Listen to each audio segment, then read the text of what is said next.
like, whoop, whoop. Okay, I changed my thumbnail later. It's been a minute since I got on here, but I'm trying to get myself together because I'm looking a little rough. But who cares about all this? That's not what we're here for. We're here because it's been so much stuff that's hitting the fan. And we gotta talk about it. Like it's so important. Okay, first of all, we have to talk about the fact that we're in 2023. So thank God we made it. We're here. That's a blessing.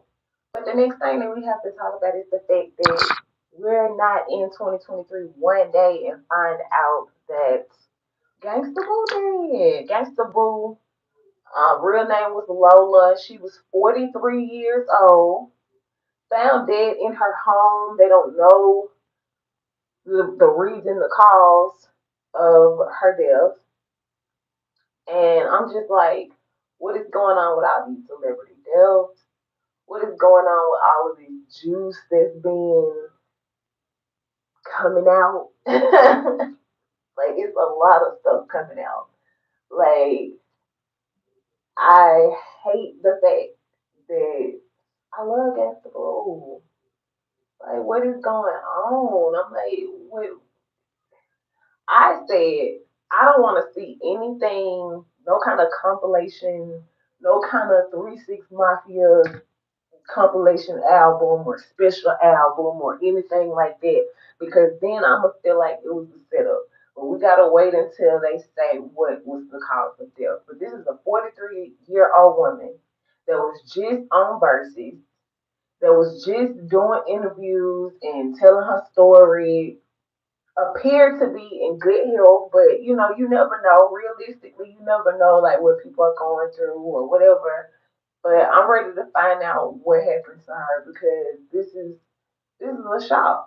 And I know it went on my Facebook and it was like somebody said that they think that Gangsta Boo is dead, and I was like, what? I had to find out if it was factual. Then I seen the publication from like Fox 13 News confirming it, and DJ Paul confirming it, and I knew what was up. Like the fact that segueing away from that, the fact that freaking Jaguar Wright has been on what? What? Why are you trying to exit? Don't try to exit. I'm talking. You better get out. You messing up my little show. I be doing that freaky on the live. Chill out. Chill out, bro. Chill out. We doing this live, bro. Chill out. Chill out. Go live. It's already on. Go live. This is on freaking YouTube. You can't do that. It's gonna be on there. Like it's gonna be. It's on there. Oh my gosh. Okay, so allegedly, and this is a big thing to me, but I have heard. I just got finished watching like all the Jaguar stuff, and I just got finished watching Tokyo Tony video. So allegedly,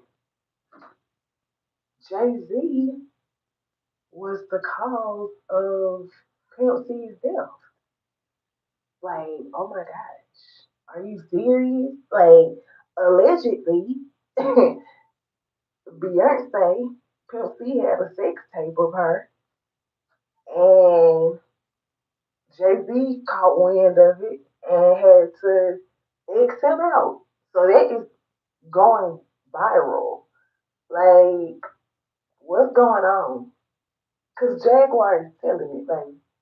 And the fact that she has been in the industry, she was on the Unplugged with Jay Z. Like she know these people. She was like with the Roots. She is a very talented singer. Has mingled with these people from Philly. Know Jill Scott and the members of the Roots and all of these people and all of these celebrities dated Common, all of this stuff, and it's coming out with all this information. And it's like, would you expect us not to believe her? Like, really? You expect us not to believe her, but then all her videos get taken down mysteriously. You got all these celebrities coming about saying she's crazy. Like, Talib Kweli did a video years back talking about you guys are allowing Jaguar Wright to come on here and defame my name when you don't know that this woman is crazy, this woman, and it was really giving like PR.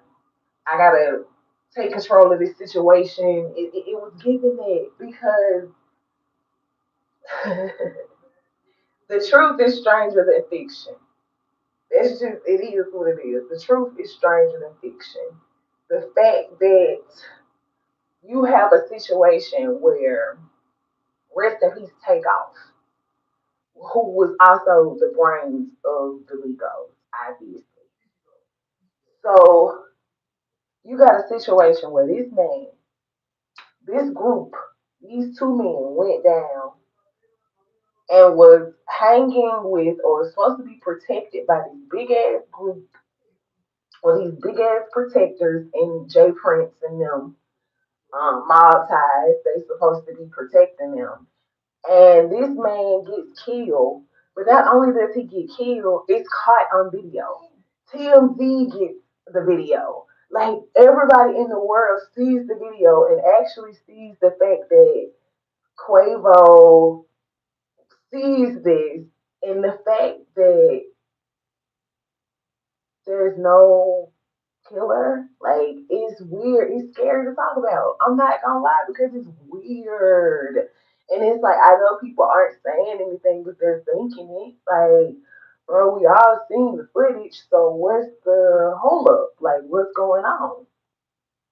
Also, with the whole situation with Tory Lanez and Meg the Stallion. Okay, so Tory Lanez says that he did not shoot Meg the Stallion. I didn't shoot Meg. I didn't shoot Meg.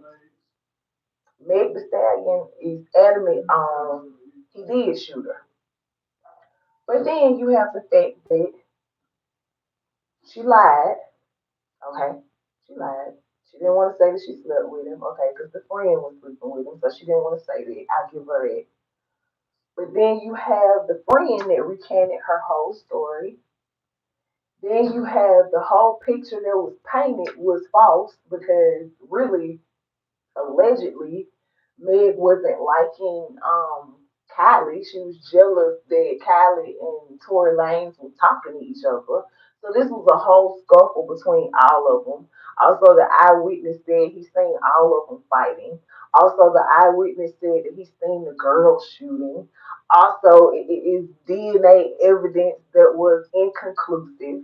And it's like, even with this whole confession video that came out with him apologizing, okay, so of course you can understand how the jury came up with their decision because if they're listening to this recording, then they're like, he's guilty, right? Okay. Because you have to, it has to be proven, like, what, beyond a reasonable doubt? So with this evidence, of course, they're going to say, okay, he's admitting to it. So, no, he's guilty, right? Can understand it. But on the video, if you really decipher it, and I put the video on my channel, so if you haven't seen it, check it out. Listen to the video. It's really weird. It's like, I'm telling you, like, the truth is stranger than fiction because Tori goes on to apologize. He's on the phone with Kelsey. Kelsey is very calculated on this conversation. She's not saying anything. She's also not acting irate with him. She's not angry or anything. She's real calm on the phone with him having this conversation. He's apologizing for drinking so much and the way that he acts. He never said anything about shooting anybody. He just said something about I can't believe I act like that because I had been drinking. Okay. Never said anything about a shooting though. And also, if you go back to the court case, you can remember them saying that Tory had snatched the women up, like he's fighting the women, trying to get them apart from each other because they're fighting allegedly. But is it alleged? If the eyewitness said it, okay, I'm gonna cover myself. But anyway, you notice Tory talking, saying that he apologized for the way he acted, which could be the shooting. I'm not taking it away. But it could also be him sleeping with Meg. It could be the fact that he slept with Meg. It could be the fact that he put his hands on them. It could be a lot of things. The thing that I found really weird was the fact that it wasn't the apology part. It was the end when he said, I'm going to be the one taking the fall for this. Like, Kelsey informed Tori that it was already, the whole situation was already in the publication. And he was like, what blog is it? And she was like, I don't know, but Meg's team is on top of it. So Meg is not going to be at the center of it. Why would Meg be at the center of it if she was the victim? And he's saying, no, no, I don't think Meg has anything to worry about. I'll be the one that's the fall for it. And Kelsey is in agreement. Now, mind you, on this court case, that at this time, Kelsey on this phone call is outside the hospital trying to get information about Meg, but is never allowed back to be with Meg. Now, Kelsey was like a victim in this as well because Kelsey was the one that was coerced to move down to be with Meg. She was the one that started talking to Tori. She was the one that got betrayed by her friend because Meg started sleeping with him. She was also the one that got shunned away not to talk to her anymore. So Kelsey's outside the hospital talking to Tori. Kelsey's outside the hospital talking to Tori, and she's never able to see Meg again. Like they got rid of her. They sent away from her. She didn't talk to her anymore. And then when Kelsey didn't want to go along with Meg's story, they kind of went along with the picture that was being painted that she was like the villain. And Meg never took up for that situation. So it's not to say, what I'm saying is not to dispute that she was not shot. No, that's not that. I do think that she was grazed with she had the fragments. I do believe that. I just don't know, and I wonder what actually happened because the story that's being painted is not. Like from the conversation to the evidence that was presented to everything that transpired to down to a Meg bodyguard that got missing and didn't want to show up to court. Also, a very, very, very strange thing to me. And I heard a lot of people saying, yeah, it's a good thing that Tory didn't take the stand. And I always was not in agreement with that. Like I feel like at heart I am a journalist. I am an attorney. I am an attorney. And I like to get into these situations and really look at them from each angle.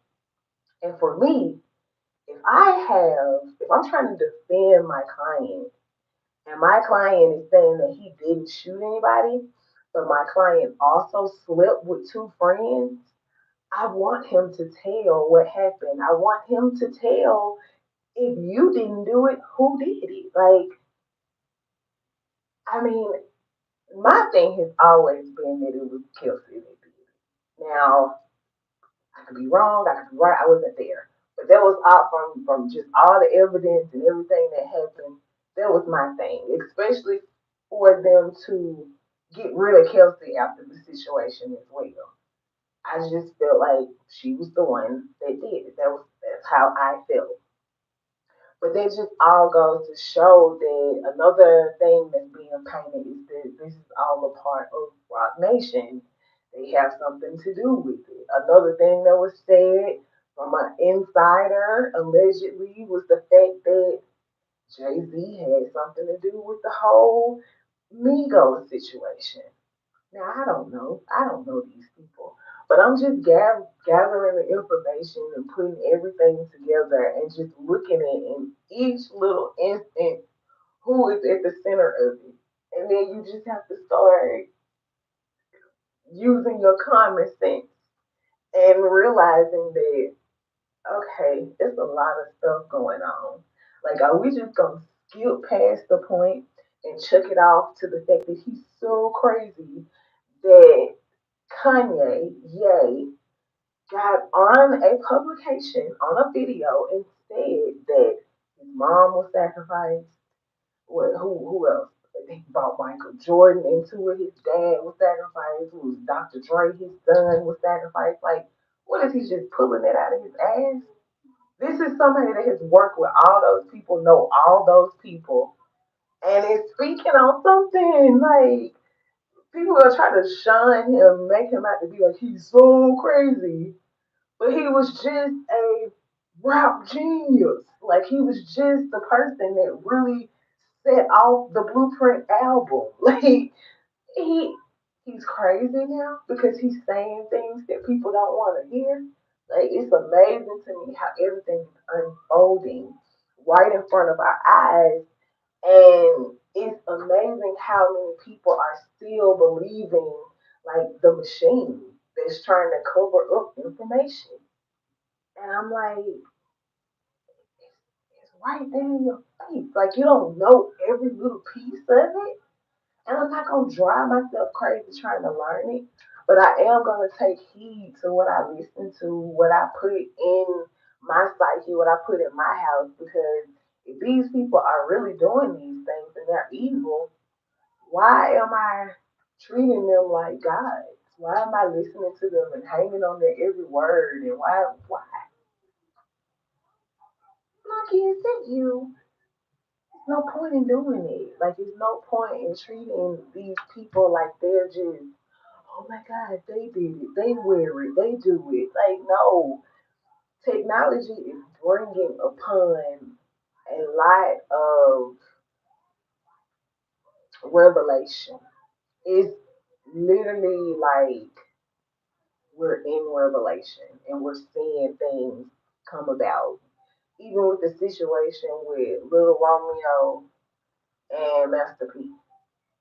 Like, I'm smart enough to know that you got two humans, and I'm sure Romeo has his grievances with his dad because his dad ain't perfect, and I'm sure Master P can say a lot of things that he did for Romeo because honestly, that's the only I knew he had other kids, but Romeo was the only one that I really knew about. Like honestly.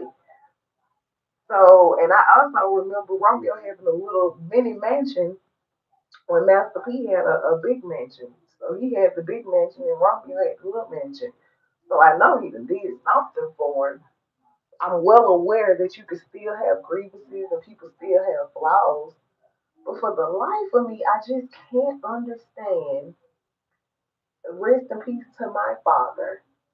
God rest his soul. I love the man, but he was not always present in my life for a good portion of it. My childhood, he was not present. And for the life of me, social media coming about and being around when my dad was still alive, even with any grievance that I had with my dad, I wouldn't get on social media and do it. So it just makes me think, Romeo, who is making you do this? Like, who's putting a battery in your back to do that to your dad? I just don't understand. Like, over rap snacks?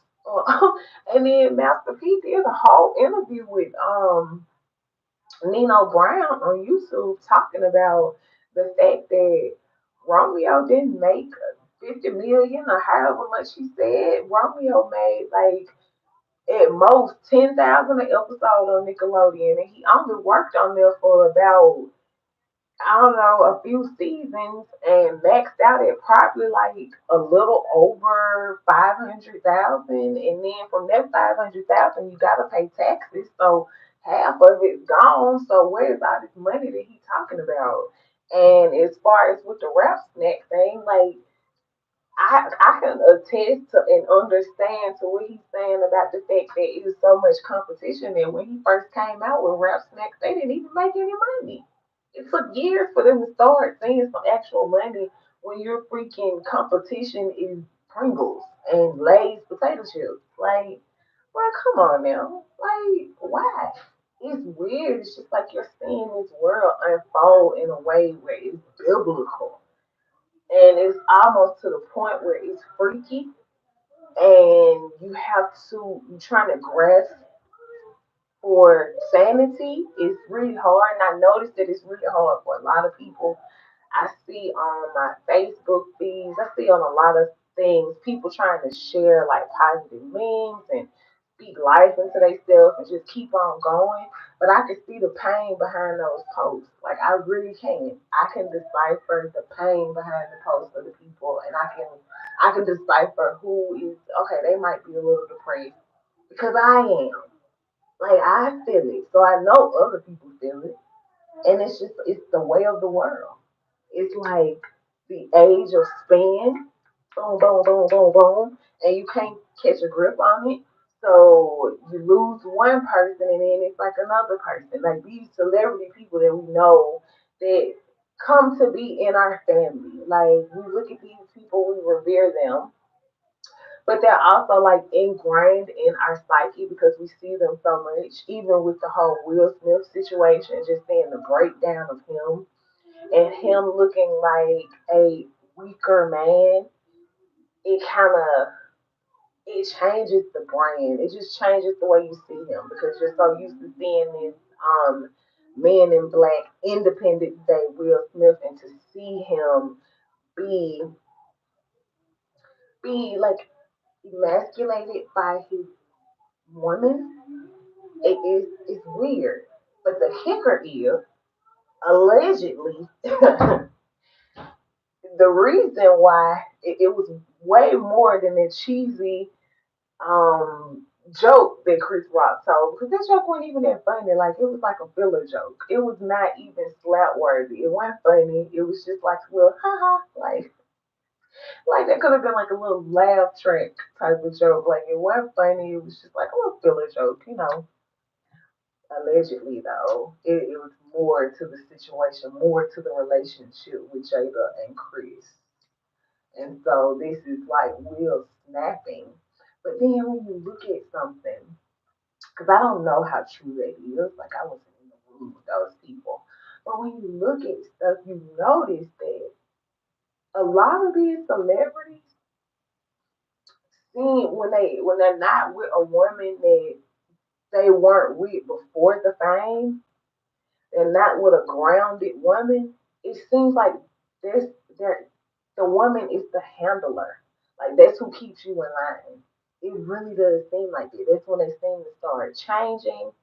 And you could look at it in a positive light because they're all of a sudden, like in the case of Gucci Man, he's not on there rapping about this or that, like violence and stuff, and he's completely different and drinking his water and drink, but it's also like it's kind of like under a trend, and they have this woman that has come into their life and now is running the shot, like calling all the shots, and it's like that's their handler, that's the person that has the remote control to whatever chip they have put in their head. All of them are different because you think about Gucci Man, I said. You think about Will Smith, even though he's been with Jada for a long time, she was not before the fame. He met her in the midst of it. You think about Kanye with Ye, with Kim, just oh my gosh, like a whole clan, like they like to call themselves, a whole clan of handlers for him.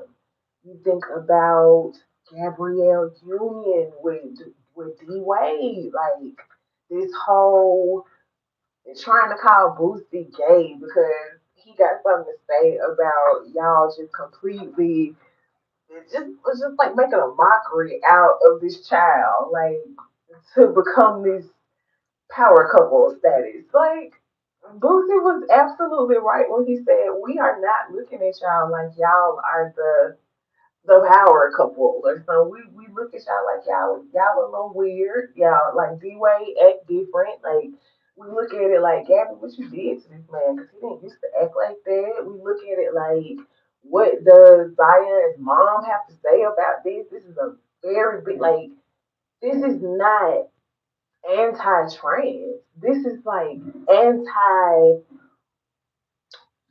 adolescent. Like this is like anti-child. You can't allow a child to make a lifelong decision as a child. Like you know how much we change. So when Boosie said something about it, even though I can understand anybody feeling some type of way about their kid or whatever, I get that I have kids. But when Boosie said that, honestly, I didn't look at it like he was coming from a place of disdain. Well, disdain for the situation, but not hatred. I felt like he was really trying to have a one-on-one through the camera in front of everybody with D Wade about like, don't do that to him, don't do that to him, dog. Like, don't do that to that boy. He don't know what he want. I feel like he was coming from a real humble place. Now, Gabrielle Union being offended or whatever, I can't tell her how to feel. But baby girl, it's a lot of people feel like the way Boosie feel because it's weird. And I don't care who says anything different. It's weird, bro. Like it's weird. And now you want me to just sit up here and be like, no, that's not Zion anymore. Like, what does his mom that birthed him have to say about this? Like, what is going on? What is really going on? And then, okay, so you got D Wade. You also have it's a lot of them. Like if I'm just thinking, just thinking about these guys that get with these women and then they just completely they alter, they change, they change.